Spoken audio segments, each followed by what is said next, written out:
Boa tarde a todos e a todas. Estamos dando início a mais uma tarde de atividades da segunda semana acadêmica de nutrição.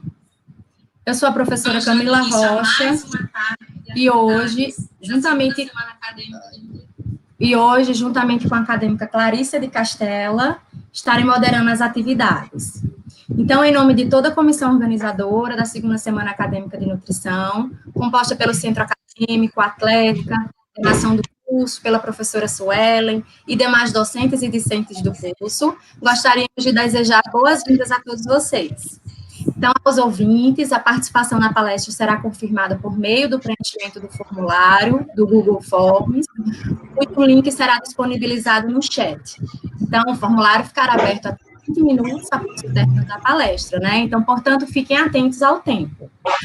A palestra de hoje, agora à tarde, né? A palestra intitulada Dieta de Moda e Verdades em Nutrição, ela será proferida pela nutricionista Manuela Capezuto. Então, a Manu, né, a nossa palestrante, ela é nutricionista formada pela USP, ela é mestranda na Faculdade de Medicina da USP, ela é formada em transtornos alimentares pelo Amboli, no HC, na Faculdade de Medicina da USP, integrante da equipe de bulimia nervosa e do grupo de atendimento aos homens com transtornos alimentares do Amboli, e também é integrante do projeto de pesquisa em transtornos alimentares na infância e adolescência, o PROTAD, tá? Além disso, ela é membro do grupo especializado em nutrição e transtornos alimentares e obesidade, o GENTA. Então, Manuela Capezuto, desde já agradecemos a sua participação. Fique à vontade para compartilhar sua tela e iniciar a sua fala. Muito obrigada pelo convite, gente, todo mundo seja bem-vindo, um prazer estar aqui falando com vocês. Qualquer coisa que tiver errado na minha voz, na tela, vocês me sinalizam, tá? Vocês vão me avisando, porque eu não os vejo. Bom, já fui apresentada, né? Acho que eu tive muita sorte de poder conhecer o mundo dos transtornos alimentares logo no segundo ano da faculdade. A gente percebe que é uma forma muito diferente de a nutrição, a alimentação, e aí acho que me possibilitou ter esse outro olhar, né? E até quem de alguma forma se sentir, achar que o que eu estou falando faz sentido, é uma honra para mim, um prazer também trocar e-mail para a gente falar dessa outra parte da nutrição. Bom, hoje a gente vai fazer mais uma reflexão, tá? Sobre dietas da moda. É um convite para vocês pensarem um pouquinho fora da caixinha. Para os muitos estudantes que vão receber pacientes, vocês vão perceber que os pacientes chegam com uma demanda muito gritante, que é assim, olha, eu quero perder peso para a semana que vem. E aí eu li na internet que tal coisa funciona, é verdade? Então, assim, é uma coisa que a gente vai se deparar muito na nossa formação, tá? Bom, o meu Instagram é sa.colher, para quem quiser, e meu e-mail está também super disponível e aberto, tá? Então, para a gente começar essa conversa, eu queria que vocês respondessem o seguinte: qual palavra vocês acham que combina mais com esse conjuntinho aqui que eu escrevi? Conjuntinho é bolo, brigadeiro e beijinho. Vocês acham que é a palavra calorias ou a palavra festa? Cada um vai pensar aí dentro da própria cabeça o que faz mais sentido, tá? Qual que é a primeira palavra que vem também dentro da cabeça de vocês quando vocês veem esse bolo? Não é para pensar, é para olhar para o bolo e pimba, aparecer uma palavra. Cada um também fica aí com a sua palavra. O que vocês acham, gente, que é mais saudável? Essa pergunta para nutricionista eu adoro fazer, eu adoro começar as palestras assim para a gente começar uma reflexão. O que vocês acham que é mais saudável? Um prato de salada ou um brigadeiro? Eu imagino que de imediato vem uma coisa assim, ai, que pergunta idiota, é claro que é um prato de salada. Tá, mas eu vou perguntar assim para vocês. Se a gente está numa festa, o que vocês achariam de uma pessoa numa festa, quando a gente ia em festa, né? Quando a gente ia em festa, imagina se alguém abrisse um Tupperware, um potinho, e tirasse uma salada lá de dentro, tirasse uma cenoura, um pepino. Socialmente, assim, o que vocês acham que seria isso? Né? Porque hoje em dia tem uma forma de pensar saúde que é muito pautado no físico, né? Eu escrevi aqui nutrição, né? Como se a nutrição só pensasse assim, mas eu estou falando um pouco de sociedade, né? Quando a gente pensa como que a Organização Mundial da Saúde define saúde, ela diz, é um estado de completo bem-estar físico, mental e social, e não somente ausência de afecções e enfermidades. A gente tende a pensar muito, e a gente na faculdade de nutrição é treinado ainda mais pensar assim, que o físico é o mais importante. É aí que mora a saúde, né? E aí eu deixei essa pergunta, em qual desses estados, né? Estado físico, mental, social, a nutrição tem se focado? E é até engraçado pensar, porque esse slide, né, onde eu faço minhas apresentações, tem lá que você pode mudar o design, né? Quando você escreve nutrição e você muda o design, você aperta um botãozinho lá, sempre aparece uma maçã. Eu não sei se vocês entenderam o que eu estou falando, mas no próprio PowerPoint tem isso, né? Que, tipo, eles apresentam imagens para uma coisa. Eu achei ótimo, né? Porque nutrição sempre é referenciado como uma maçã. Beleza.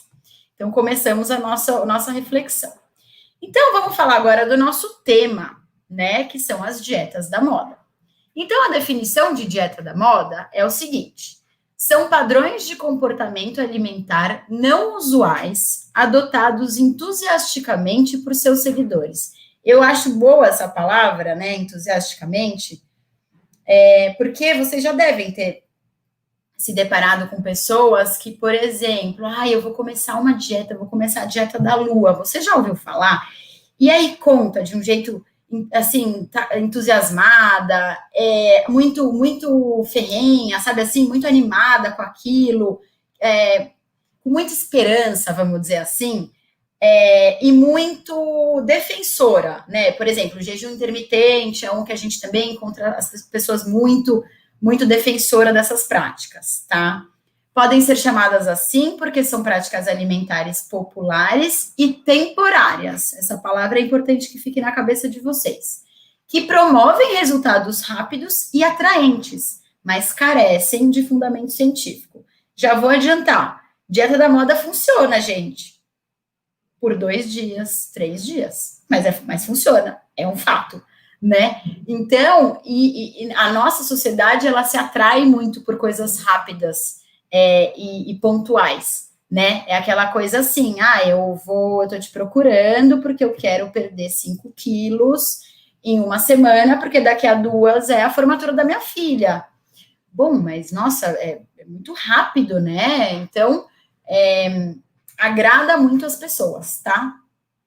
Tem um estudo legal que saiu há pouco tempo atrás, saiu esse ano, né? Que tentou olhar quais são as dietas mais procuradas, as dietas da moda mais procuradas no Brasil. E aí, o que mais apareceu? Cetogênica, dieta da lua, dieta da proteína, da sopa, detox, dos pontos, do Can e a paleolítica. A gente vai olhar um pouquinho para várias dessas, tá? E aí tem uma informação, ela é um pouquinho, tá um pouco desatualizada, né, de 2011, mas eu não achei mais recente, que a indústria da perda de peso, gente, movimenta mais ou menos 60 bilhões de dólares por ano. Então, a gente tem que pensar que não é uma coisa assim trivial, não é uma coisa assim, não, mas alguém inventou uma dieta só pelo esporte. É porque é muito rentável mesmo, né? As dietas de shakes, de suplementos, de tudo, movimenta-se muito dinheiro. E, sei lá, arroz, feijão e carne, talvez movimente menos, assim, né, quando a gente vai pensar. Aí eu fiz uma coisa que eu sempre gosto, assim, em aula, que é jogar no Google, porque eu acho que o Google nos conta várias coisas da gente. Aí eu escrevi Fad Diets, que é o jeito que a gente, né, enfim, dietas da moda em inglês, e apareceu 1.760.000 resultados, tá?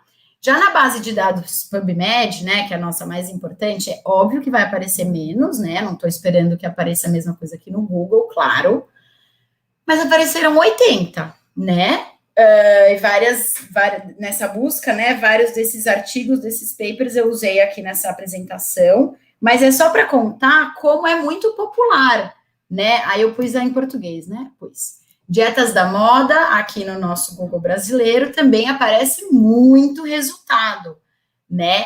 E assim, dá para... Nossa, eu me diverti procurando, a gente vai até ler umas coisinhas aqui juntos, mas são muitas possibilidades e muitas opções e vendas milagrosas, tá? Tá aqui, ó, as coisas do Google que eu queria mostrar um pouquinho para vocês. Então, por exemplo, essa dieta de South Beach, que é uma bem famosa, ficou mais famosa antigamente, hoje em dia nem tanto. Mas então, é uma dieta rica em proteína, é low carb, e ela é desenhada para queimar gordura e transformar o seu metabolismo. Aí olha o jeito que eles vendem. Você perde peso rápido, ela é segura e efetiva, ela é fácil e flexível. Aí tem escrito assim, ó, é muito fácil, você tem tudo o que você precisa na sua porta. Quando a gente lê essas coisas, a gente fica tentado, né? Imagina uma pessoa que está lendo assim, nossa, é tudo fácil, é tudo rápido, é tudo eficiente. Aí tem a foto aqui do casal feliz da vida na rede, é muito apelativo, certo? Coloquei aqui do Vigilantes do Peso também, né? Só queria dar uma ênfase aqui nessa coisa que você, na verdade, interage, ó, conte com a orientação de quem já esteve no seu lugar. A cada workshop, interaja com 2 coaches que já emagreceram com o programa. Então, essa coisa um pouco de, tipo, transformar numa coisa pessoal, sabe? Se eu conseguir, você consegue. Uma coisa bem de autoajuda, assim, que também as pessoas se sentem atraídas, né? Por isso. Essa Zone Diet aqui também é uma não tão famosa aqui no Brasil, mas tem a Zone Diet Brasil, assim, né? Aí você vê que eles usam palavras difíceis, assim, né? Então, nessa primeira... Então, quem que desenvolveu... então, é um método que tem o propósito de controlar processos inflamatórios e gerar respostas hormonais dentro de uma zona de equilíbrio. E aí... coisas difíceis, né? Então, isso é possível através da correta combinação entre proteína, carboidrato e ácidos graxos, promovendo o balanço saudável dos eixos hormonais, tananã. E eu queria dar especial atenção ao último parágrafo, cadê? Aqui, ó. Entre as matérias mais recentes, uma reportagem especial da CNN mostra o efeito do uso da alimentação anti-inflamatória em pessoas com grandes danos cerebrais, algumas delas em coma. Seguindo suas recomendações, 8 pacientes já acordaram do coma. Então, tem essa coisa de apelar, basicamente, né? A Ducan também, né, me chamou muito a atenção aqui nesse primeiro parágrafo, que tem assim, ó. Então, é uma dieta estruturada em 4 fases, 2 para emagrecer de forma rápida, comendo à vontade, sem alimentos. Né? Por que eles escrevem sem alimentos? A gente lê e fala assim, nossa, eu posso comer à vontade um monte de alimento. É para a gente ficar com vontade de fazer, né? Então, coisas muito, assim, mágicas. Acho que tem mais ainda. Tá. Tem a dieta da Lua, que daí isso eu peguei do Google rapidinho, porque essa não tinha um super site dela. Achei até bom, fiquei até feliz. Mas, então, para emagrecer com a dieta da Lua, deve-se apenas beber líquido durante 24 horas em cada mudança da fase da Lua, que ocorre uma vez por semana. Assim, a cada mudança da Lua, só é permitido consumir líquidos, tá? Qual que é a explicação, né, disso? Por que quando tem a fase da Lua, precisa tomar líquido, né? Como que isso funcionaria? Tá. Aqui um pouquinho o que eu trouxe para vocês, que muitas das dietas, gente, elas, na verdade, são releituras da mesma coisa, tá? Eu poderia escrever mais várias aqui, mas quando a gente vai pensar o que é a ideia por trás, é a mesma coisa, elas são muito parecidas, só vai mudando o nome para parecer que é uma novidade, entende? Porque a gente sempre diz, né, se tivesse uma dieta muito eficiente, muito eficaz, a gente só teria uma dieta. Por que todos os dias aparecem tantas novas, né? Aí eu só trouxe uma curiosidade para vocês que eu achei muito interessante, que, na verdade, a primeira dieta que apareceu desse jeito meio da moda, né, foi em 1558, que um veneziano publicou um livro The Art of Living Long, em que ele dizia que a gente precisava ter uma alimentação restrita a 400 gramas e até 500 ml de vinho por dia. Basicamente, você ficava bêbada o dia inteiro, e era por isso mesmo, né? Depois ele se limitou a comer apenas um ovo ao dia. Aí, enfim, já ficou uma coisa extremamente preocupante. Do vinho já é muito preocupante, 400 gramas também é preocupante, aqui depois ficou mais. E aí, essa é ótima. E aí, em 1727, rolou uma que chamava Evitando os Pântanos, né? Então, o tratado que o Thomas Short chamou de As Causas e Efeitos da Corpulência, ele dizia que as pessoas mais gordas tendiam a viver perto dos pântanos. Então, por que não mudar o lugar que você vive? Vá viver em outro lugar, porque isso deve funcionar, isso deve ser uma dieta que dá certo. Tá? Tô trazendo isso para vocês só para dizer que não é, vamos dizer assim, uma novidade, tá? Existir dietas milagrosas e mágicas, ok? Bom, aí agora eu vou trazer um pouquinho de estudos que acho que são importantes da gente olhar. Então, esse trabalho tentou olhar se seria um engano ou uma ferramenta efetiva no controle de peso, as dietas low carbs do estilo Atkins, porque como eu falei dos nomes diferentes, muitas têm nomes diferentes para a mesma coisa, para a mesma ideia, tá? Então, é um artigo, não é longo, mas enfim, trouxe aqui só as recomendações para o público e pacientes, tá? Então, não tem evidência clara que as dietas do tipo Atkins são melhores do que outra para as pessoas ficarem magras. E mesmo com essa popularidade toda e o sucesso aparente da dieta Atkins, existe poucas evidências que suportam, tá, essa eficiência. Mesmo parecendo que ela promove perda de peso sem passar fome, pelo menos em um curto espaço de tempo, quando a gente faz o follow-up, vê o acompanhamento dessas pessoas em relação à prevenção de doenças e tal, a gente não vê se de fato teve resultado em longo prazo. Pacientes que querem fazer essas dietas, eles têm que ser informados que mesmo nossa, eu devia ter posto em português, né, gente? Que mesmo a segurança não ser garantida, eles têm, parece que assegura mais ou menos até 6 meses, tá? Que é pelo menos até onde o peso baixa. Então, o que ele fala? Aqui, basicamente, que é uma dieta que você tem, tipo, se você reduz em calorias e faz atividade física, assim, talvez seria a forma mais interessante de você perder peso, e não com uma dieta específica, tá? Desculpa, eu devia ter colocado em outra forma. Aí, esse outro trabalho aqui, a perguntinha, não sei se vocês enxergam lá embaixo, tem assim, dietas da moda, exagero ou esperança? Então, ele olhou várias dietas, né, tem aqui a Atkins, a dieta mediterrânea. Eu achei um pouco estranho a dieta mediterrânea tá aí, eu não sei se eu consideraria ela uma dieta da moda, mas, enfim, ele considerou, tudo bem. Essa dieta da zona, né, esse Dean Ornish é um cara também que basicamente é uma dieta meio vegetariana da vida, a Salt Beach, os vigilantes do peso, a paleolítica e o jejum intermitente, tá? E aí ele descreveu, né, como é que é a composição dessas dietas e como que é o programa e quais são as mudanças no metabolismo. E várias elas trazem mudanças importantes no metabolismo, né? Isso muitas vezes não é uma dúvida. O que eu acho que é importante a gente chamar atenção nas limitações, né?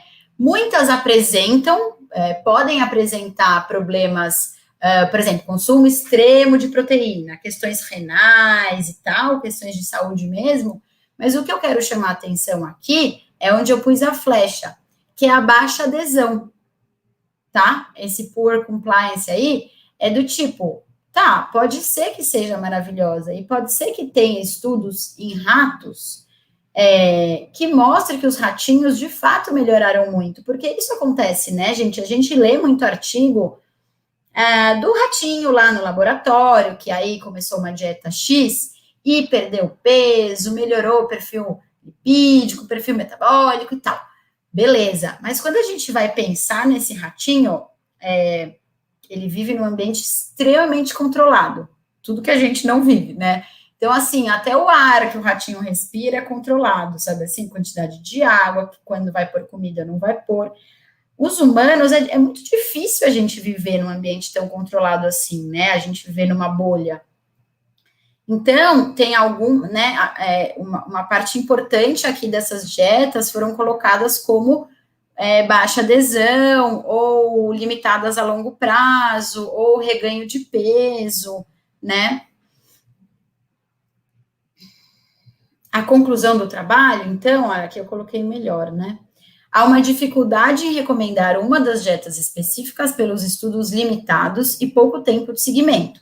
Muitas dietas são efetivas para perda de peso, mas não são sustentáveis por mais de 3 a 6 meses. É aquilo que eu falei. Funciona? Depende do que você chama de funciona, né? Esse outro aqui tentou olhar 4 estratégias populares de perda de peso e aí fez uma revisão, tá? Então, ele olhou para dieta detox ou dieta tipo líquida, né, a base de suco, jejum intermitente, paleolítica, e aqui, enfim, na verdade, aqui não é, eu não vou dar muito foco, porque, na verdade, em relação à atividade física, né? E aí tem os prós e os contras, né? E tem rápida perda de peso, né? Na maioria tem, né? Tem várias que tem perda de peso. Mas o que a gente tem que olhar nos contras? É aquele reganho de peso, né? Que é a clássica dieta, dieta não, que é a clássica o efeito sanfona. Muitos contras que é difícil de manter. Pode levar a bindirem compulsão alimentar, né? Que mais? E alguns sem diferença na perda de peso, né? Em 24 meses, comparadas com dietas de restrição calórica, tá? Então, as conclusões desse trabalho: dietas da moda geralmente falham, pois são caras, requerem enorme comprometimento e, por isso, baixa adesão. Mesmo resultando em perda de peso no início, não são mantidas. E aquela questão que eu falei dos ratinhos, que literatura em humanos é muito restrita. A gente acha muito em rato, gente. Tem mesmo, tem bastante. Mas a gente vive tão diferente deles, né? Esse aqui eu gostei porque ela fez o seguinte: eles analisaram a composição de dietas da moda, né? De low carb, sem glúten e jejum intermitente. Então, eles entraram em sites e blogs e olharam 15 cardápios dessas 3 dietas em relação aos nutrientes: carboidratos, fibras, proteína, lipídio, iodo, todos esses, todos, vários. E aí o que eles perceberam é que, caloricamente e em relação a macro e micro, os valores foram menores do que o recomendado, né? Na maioria dos menus, tá? Então, sei lá, quando a gente está falando em saúde, se está tudo abaixo, como é que fica, né? Esse trabalho eu quis trazer porque ele é brasileiro, achei bacana porque ele é brasileiro. Não é um N muito grande, tá? O número de pacientes não é muito grande. Mas ele também trouxe nessa tabela 2, que a gente vai olhar depois, que é raro, às vezes, né, eles trazerem tão detalhadamente assim. Então, vamos lá. Avaliação de utilização de dietas da moda por pacientes de um ambulatório de especialidades em nutrição e suas implicações no metabolismo, tá bom? Então, aqui, os tipos de dieta que mais apareceram, então, dieta da sopa, de revista, que é muito amplo, né? Hoje em dia não tem, hoje em dia podia ser dieta do Instagram, ou da blogueira, enfim, mas hoje em dia não tem mais, né, revista, acho que faz anos que eu não pego uma revista. Mas, enfim, do Atkins, sem gordura, da Lua, do tipo sanguíneo, e outras, na verdade, eu vi uma porcentagem bem maior, eu fiquei até pensando que outras será. Mas são muitas, né, no final das contas. E aí, aqui tem a figura 2, o sucesso com as dietas adotadas. O branquinho, 45%, muito ruim, o sucesso foi muito ruim. o azul escuro, ruim, o bom é o azul claro, e muito bom é o cinza, 9%, tá? Essa tabela 2 mostrou um pouquinho de sintomas relatados pelos pacientes. Então, quando eles fizeram essas dietas, né, o que eles sentiram? 63% fraqueza, 54% irritabilidade, tontura, dor de cabeça, perda de cabelo, unhas fracas, anemia, desmaio ou nenhum, tá? Então, uma porcentagem importante das pessoas com sintomas físicos aí chatos, né? E aí, o que eu acho que é importante, assim, né? Nosso tempo não é muito grande para a gente olhar uma por uma e tentar pensar uma por uma, a gente tentou um pouquinho fazer isso, mas o que elas têm em comum, que eu acho que é importante destacar? Elas podem aumentar a chance do paciente desenvolver compulsão alimentar, e quando eu falo compulsão, gente, eu não estou falando que obrigatoriamente as pessoas terão compulsão, tá? Eu gosto de falar exagero. A compulsão nem todo mundo vai ter, obviamente, mas o exagero é um clássico. Pensa todo mundo que vocês conhecem, ou vocês mesmos, né, que se envolveram em uma restrição muito importante, quando vocês resolvem voltar um pouquinho, tem o exagero. Tenho muita paciente que faz... começa assim, né? Eu tô fazendo promessa do chocolate, né? Não vou ficar sem chocolate um mês. Aí dá exatamente 30 dias, corre lá no mercado, compra 5 barras e come, né? E talvez nem sei se ela comeria 5 barras em um mês, né? Sentimento de culpa, né? Porque são dietas muito difíceis de seguir, então qualquer deslize que você tem, você já se sente muito culpado. Descontrole, pensamento obcecado por comida, aumento da insatisfação corporal. E isso é importante porque, como eu trabalho muito com, enfim, né, com comportamento alimentar, eu acho que isso faz muito sentido, são as percepções internas de fome e saciedade, que, de fato, a ideia é muito que você negue, muitas vezes. Tá com fome? Não importa, toma água, sei lá, né? Se não dá lá, se não tá na hora que você pode comer, se é o tipo de alimento que você não pode comer, a ideia é que você passe fome nessas dietas, né? E pode trazer importantes prejuízos sociais, psicológicos e para a saúde. Eu acho importante também focar de novo, eu sei que eu estou sendo repetitiva um pouco, mas nessa questão social e psicológica, porque eu acho que a gente dá pouca atenção. Já tive muito paciente que chegava e falava assim, não, porque quando eu estava fazendo tal dieta, principalmente essas muito, muito restritas, eu não ia em tal evento, porque, né, como é que eu ia fazer? Tipo, se eu estou no evento e eu só estou fazendo dieta líquida, como que eu vou fazer no evento se tem um monte de comida? É melhor eu não ir, né? Então, essa questão fica super comprometida, social, psicológica. Aí, claro que eu vou puxar a sardinha para o meu lado sempre. Por que eu estou trazendo essa questão de fatores que interferem no desenvolvimento de um transtorno alimentar? Porque o principal fator precipitante, só vou olhar a hora. O principal fator precipitante, vamos pensar em um gatilho, né? O que precisa para... Pronto. Tipo, colocar a sementinha num terreno fértil. O principal é a dieta, é iniciar uma dieta, começar uma dieta. E quanto mais restritiva essa dieta, maior a chance de um indivíduo desenvolver transtorno alimentar. De novo, é claro que não é que todo mundo que faz dieta vai ter transtorno alimentar, de maneira nenhuma. Por isso que eu trouxe todos os outros fatores. Precisa de uma combinação de coisas, tá? Para uma pessoa ter o desenvolvimento de um transtorno. Então, o que a gente chama de predisponentes, geralmente são as coisas que já estão na gente, as questões biológicas e genéticas e características, né? Então, pessoas que já têm na família transtornos mentais têm uma chance grande de ter um transtorno mental também, tá? E transtorno alimentar é um transtorno mental. Pessoas que são muito perfeccionistas, muito rígidas. Imagina, você já é muito perfeccionista, você começa uma dieta que também é muito rígida, a sua rigidez aumenta muito, né? E aí, é isso, né? A gente precisa do terreno fértil, que são os predisponentes, a gente precisa do precipitante, que é a sementinha, e a gente precisa do mantenedor, que o mantenedor é que vai manter aquilo e vai de fato se transformar num transtorno alimentar, como se fosse um regadorzinho de água, né? Que você rega ali aquele terreno fértil, adubado, que pôs a sementinha, sei lá, jogou ali uma água boa, e aí vai crescer uma plantinha do transtorno alimentar, tá?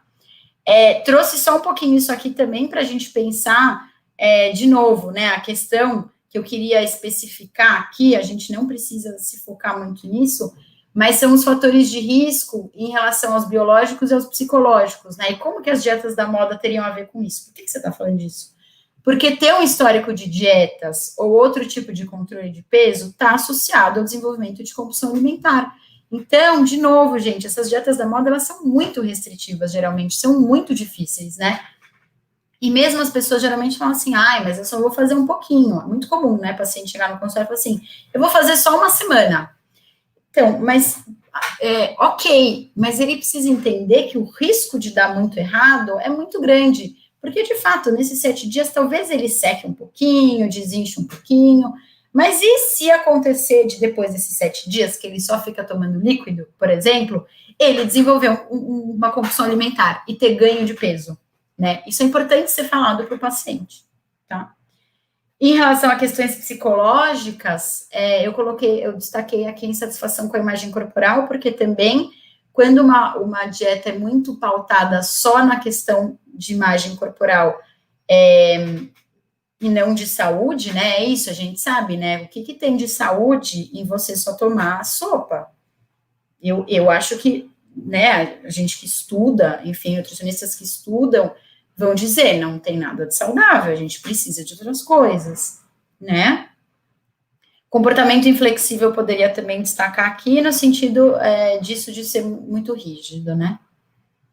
E aí, em questão de fatores sociais, assim, né, que é o estigma do peso, então, discriminar ou estereotipar alguém pelo peso ou tamanho corporal, muitas vezes as pessoas fazem muito isso, a gente sabe que na nossa sociedade existe uma coisa muito forte com o peso, com o corpo, e a procura por essas soluções rápidas e mágicas também aumenta isso geralmente, tá? E o que a gente chama de internalização do ideal de magreza é aquela coisa um pouco assim, ser magro é sinônimo de ser bem-sucedido, de ser legal, de ter amigos, de ter um relacionamento, tá? Isso é a internalização do ideal de magreza. Tem uma frase do Michael Pollan, que é um escritor norte-americano que eu gosto muito, é um jornalista, que eu acho muito interessante, assim, que enfim, ele é muito, eu acho ele um pouco, às vezes, radical, assim, porque ele é muito, tipo assim, ultraprocessados nunca na vida, meu Deus, não podemos consumir nenhum, mas eu gosto muito do que ele fala em relação à comida, né, que eu acho muito legal a gente pensar. Então, nós esquecemos que, historicamente, pessoas comem por diversas outras razões, que não só as necessidades biológicas. Comida também é prazer, comunidade, família, espiritualidade, relacionamento com o mundo natural e também a expressão de nossa identidade. A partir do momento que os seres humanos começaram a fazer refeições em conjunto, comer passou a fazer tão parte da cultura quanto da biologia. Então, quando a gente pensa que uma pessoa vai se envolver num tipo de dieta que simplesmente só vai olhar para a questão biológica, como ficam as outras? A gente sabe que a gente tem a relação com a comida, ela é muito nos humanos, né? Ela é muito real, ela acontece muito, né? A gente tem questões emocionais com a comida, a gente, é isso, a partir do momento que a gente sentou na mesa com mais gente, é muito complicado a gente dizer que a gente é um bicho só biológico, sabe assim? A gente é muito social, tá? A gente é muito cultural. Eu acho que isso, às vezes, a gente esquece um pouquinho quando a gente está na faculdade de nutrição, porque, de fato, a gente tem muitas matérias biológicas que elas são super importantes, super, super, super. A gente só não pode deixar de lado as outras coisas, né, que também são tão importantes quanto.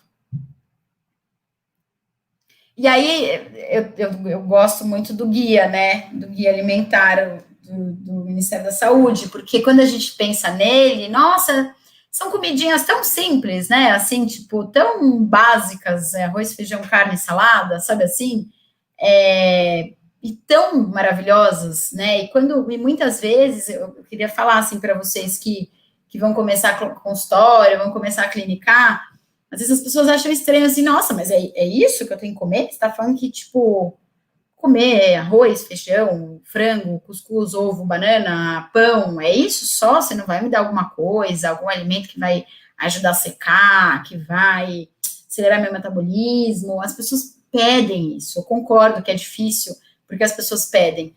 Mas eu tinha uma professora que falava, gente, sabe aquela frase, o cliente sempre tem razão?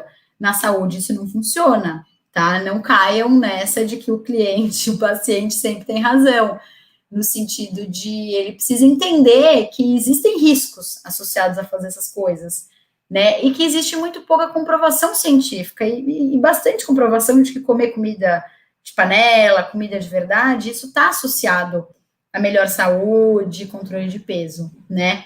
Mesmo parecendo uma coisa muito banal, eu tenho percebido isso em algumas pessoas, assim, tipo, sai da faculdade, qual vai ser meu diferencial? Eu preciso ter um diferencial, vou falar para comer arroz e feijão, coisa boba. Mas, não sei, eu acho que o mais simples, muitas vezes, é o mais eficiente, sabe assim? Eu queria muito passar esse vídeo, mas a gente testou hoje de manhã e não rolou. Então, é só para vocês lembrarem de ver, do Porta dos Fundos, não sei, né, acho que bastante gente deve conhecer, mas é um vídeo muito divertido, assim, só para a gente lembrar de a gente não virar esse tipo de nutricionista, que basicamente assim, né, sei lá, tipo, o ovo faz bem hoje, mas daqui a um minuto sai no jornal que ele não faz mais bem, então ninguém mais pode comer. O abacate fazia bem, mas agora não faz mais bem, mas agora voltou a fazer bem, e fica num vai e vem do que faz bem, do que não faz bem, como se, tipo, um alimento fosse responsável por salvar a vida de alguém, sabe assim, ser muito milagroso, e outro alimento fosse capaz de acabar com a vida de alguém, matar alguém, né? Então, assistam esse vídeo que eu acho ele muito engraçadinho. E aí eu coloquei, para a gente ir finalizando, o que para mim é a definição de mais legal, assim, mais interessante de alimentação saudável ou alimentação normal, né? Que quem escreveu foi a Ellen Satter, que é uma nutricionista também norte-americana, que tem coisas muito interessantes. Quem achar bacana, enfim, procura, que eu acho que faz muito sentido. Então, alimentar-se normalmente é ser capaz de comer quando você está com fome e continuar comendo até você ficar satisfeito. É ser capaz de escolher as comidas que você gosta e comê-las até aproveitá-las suficientemente, e não simplesmente parar porque você acha que deveria. Alimentar-se normalmente é ser capaz de fazer alguma restrição na seleção alimentar para consumir as comidas certas, mas sem ser tão restritivo a ponto de não comer as comidas prazerosas. Alimentar-se normalmente é dar permissão a você mesmo para comer às vezes porque você está feliz, triste ou chateado, ou apenas porque é gostoso. É também deixar alguns biscoitos no prato porque você pode comer mais amanhã, ou então comer mais agora porque eles têm um sabor maravilhoso, maravilhoso quando estão frescos. Alimentar-se normalmente é comer em excesso, às vezes, e depois se sentir estufado e desconfortável. Também é comer menos de vez em quando, desejando ter comido mais. Alimentar-se normalmente requer um pouco do seu tempo e atenção, mas também ocupa o lugar de apenas uma área importante entre tantas da sua vida. Resumindo, o comer normal é flexível e varia em resposta a emoções, agenda, fome e proximidade com o alimento. Quando a gente pensa nessa definição e a gente pensa que uma pessoa vai se envolver num tipo de dieta da moda que nada disso é contemplado, né? É apenas assim, isso é certo, isso é errado, isso pode, isso não pode. E eu acho muito complicado. E é por isso que as pessoas falham muito, né? Não é porque as pessoas não têm força de vontade. As pessoas chegam no consultório falando, é porque eu sou uma sem vergonha, porque eu não tenho força de vontade, porque eu comecei a fazer uma dieta low carb, eu só aguentei por uma semana, porque eu não tenho vergonha na cara. E eu conto para essas pessoas que, olha, 90% das pessoas não conseguem manter uma dieta muito restritiva por muito tempo, né? Você tá dentro, se isso fosse possível, seria a nossa primeira opção, não teria nenhum problema, a gente iria indicar, né? Mas a gente percebe que não funciona, certo? Então, para vocês levarem assim para casa, enfim, se isso de alguma forma ressoou para vocês, se fez algum sentido, de vocês pensarem, né? Então, dietas da moda geralmente não têm embasamento científico e por isso não são seguras. Os estudos, de maneira geral, são escassos e raramente avaliam impactos psicológicos das dietas. Isso eu esqueci de falar um pouco mais, queria ter falado antes. Quando a gente vai ler estudos de dietas, assim, da moda e tal, é raro ter, por exemplo, como que a pessoa ficou emocionalmente fazendo aquela dieta. Ficou mais irritada? Ficou mais cansada? Ficou mais explosiva? Ficou mais caidinha, mais desanimada, né? Como é que foi? Como é que foi a questão social? Ela conseguiu encontrar as pessoas? Porque é isso, a gente vive um pouco numa sociedade que não quer olhar tanto para essas outras questões que não as biológicas, sabe? Então, também é um convite para vocês pensarem nisso. Eu sempre peço, assim, tipo, enfim, na primeira consulta, na anamnese, para os pacientes simplesmente me contarem a história deles. Não fazer uma anamnese, assim, com pontinhos fechados, sabe? Perguntas fechadas. Uma folha em branco, assim, eu pego, no computador, né, na verdade, hoje em dia, mas assim, me conta a sua história de vida em relação a peso, a comida, os tipos de dieta que você fez, como é que você se sentia quando você fazia essa dieta? Né? É legal a gente ouvir que a gente tira bastante coisa das pessoas. Escrevi aqui ter empatia para o seu paciente, porque eu sei que às vezes dá um pouco de raiva, né? Ele não foi um nutricionista para perguntar o que ele devia fazer, e sim no Google, o Dr. Google, que fica mandando fazer dieta de tal jeito, de tal jeito. Sim, gente, dá um pouco de raiva, eu entendo, mas lembrem daquelas imagens que eu coloquei, daquela coisa super chamativa, sabe, assim, que vai ser fácil, que vai ser rápido, que não requer nada, tipo, tudo, como se fosse tudo muito simples e mágico, né, e isso pega as pessoas, ainda mais quando elas estão num momento meio desesperançosas, ou talvez, tipo, ou querendo muito aquilo. Né? Então, entendam os pacientes também, porque eles tiveram seus motivos, de alguma forma, para fazer, tá? Mesmo assim, se eles estão em consulta com vocês, por exemplo, eles dizem, eu vou estar falando isso, mas eu decidi que eu vou fazer uma dieta detox, só assim, essa semaninha, só tal. Conte para eles, né, os riscos, o que isso pode gerar, e colocando as questões psicológicas no meio, eu acho sempre legal, é nosso papel também, dizer isso para eles, tá? E também a questão imediatista, que vai surgir demais para vocês, já surge, né, para quem já atende, enfim, que as pessoas querem tudo para ontem. E é muito difícil bancar essa espera, esse processo, é muito difícil mesmo. Para a gente, pensa a gente como pessoa, não como profissional, quando a gente está numa espera, num processo, enfim, a gente também sofre, sabe assim, porque a gente quer que seja logo. E tem coisa que o tempo não dá para pegar o relógio do mundo e adiantar. Vai ter um tempo que vai demorar, né? É isso. Deixei aqui os meus contatos de novo. Deixa eu ver o horário, tá? Tô dentro. Então, quem quiser, enfim, por algum motivo quiser mandar e-mail, fica à vontade. O Instagram também tá aberto, o que vocês quiserem. E é isso. Muito obrigada. Manuela, desde já a gente agradece a sua fala. E aí tiveram algumas perguntas durante a palestra. Não sei se você consegue visualizar, mas eu vou falar aqui para você, tá? Eu tiro assim? Como é que eu faço? Quer que eu tire do... Pronto, pode ficar assim. Tirou, não foi? Mas vocês ainda estão vendo eu, né? Você sim, tá tranquilo. Tá. Não, peraí, deixa eu só fazer que eu fiz erradinho. Acho que agora foi. Tá. Então, o Lucas aqui, se os artigos que você estava falando de perda de peso, né, eles analisavam também a perda de massa magra ou somente essa perda de peso de massa geral, né? Tá, obrigado. Tô vendo aqui bem o Lucas Fernandes. Tá, obrigado. Varia muito. Qual que foi qual que é a dificuldade justamente dos artigos, né? Principalmente quando você faz uma revisão sistemática, você precisa tentar pegar artigos similares para conseguir fazer uma revisão, né? Alguns avaliavam perda de massa magra, mas a maioria era só de perda de massa geral, que também é uma crítica que eu acho que é boa de colocar, que a gente sabe, né, que hoje em dia a gente fala de perda de peso, mas importa bastante qual que é o tipo de peso que está sendo perdido, né?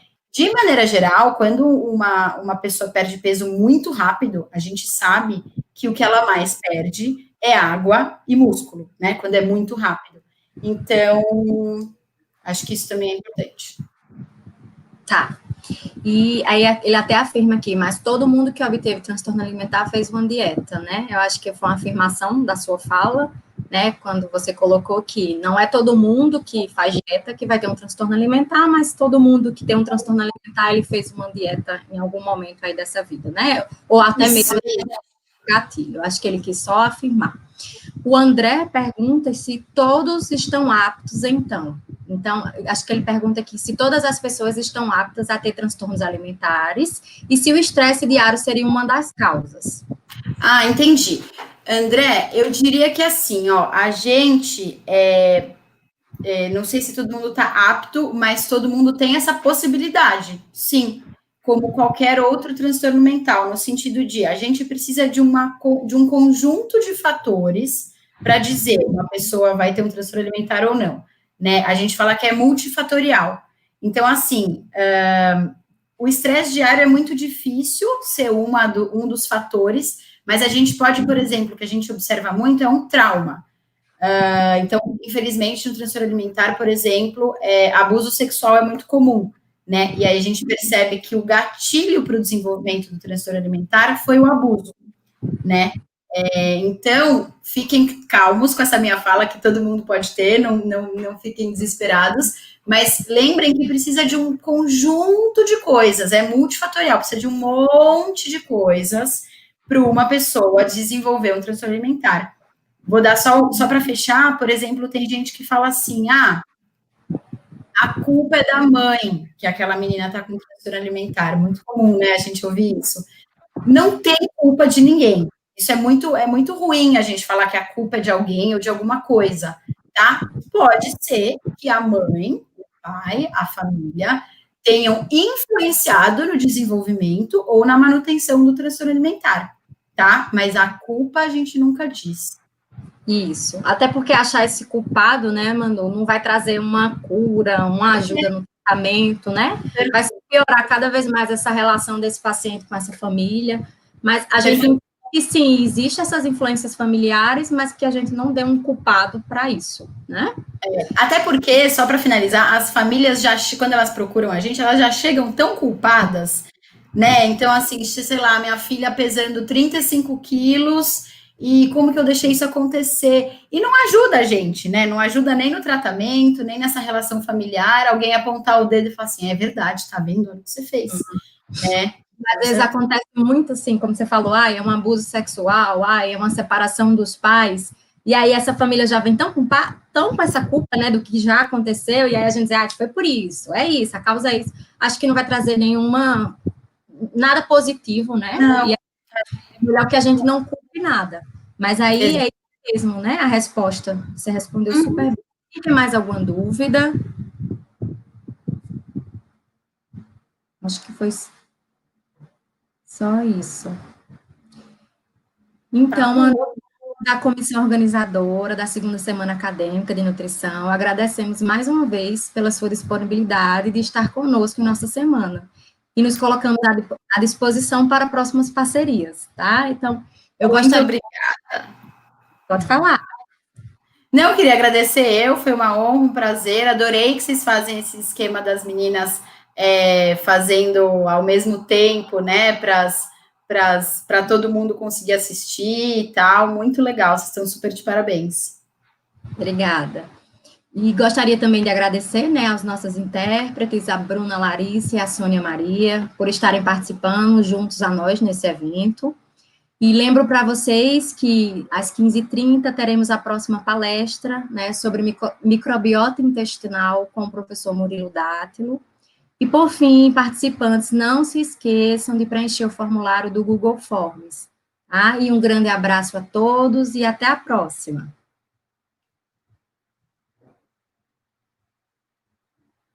Tchau, tchau, Cá. Obrigada, viu?